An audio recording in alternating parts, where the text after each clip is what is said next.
BNP মুসলমান, জামাত ইসলাম মুসলমান, জাতীয় পার্টি মুসলমান, চরমনায় মুসলমান, শর্ষিনা মুসলমান, যত পার্টি আছে এনসিপি, দে আর অল মুসলিমস। বাংলাদেশের প্রত্যেকটা দলের নেতা হচ্ছে সাচ্চা মুসলমান। আমার প্রশ্ন, বিএনপি যদি মুসলমান হয়, জামাত ইসলাম যদি মুসলমান হয়, জাতীয় পার্টি যদি মুসলমান হয়, এনসিপি যদি মুসলমান হয়, চরমনায় যদি মুসলমান হয়, তাহলে আগামী সংসদ, আগামী পার্লামেন্ট কোরআন দিয়ে চলবে না কেন?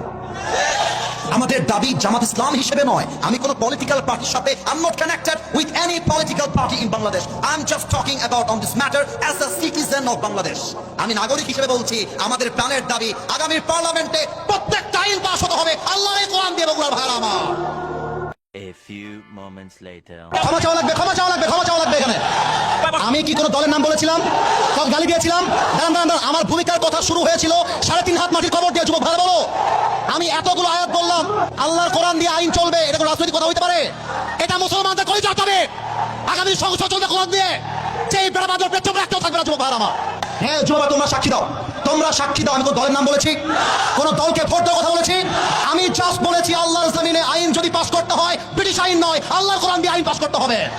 এই কথা যদি রাজনীতি হয়ে যায়, আপনার মাথায় টুপি কোনো নাম নাই, পাঞ্জাবির দরকার নাই, আপনি জিন্সের প্যান্ট পরে ঘুরে বেড়ান।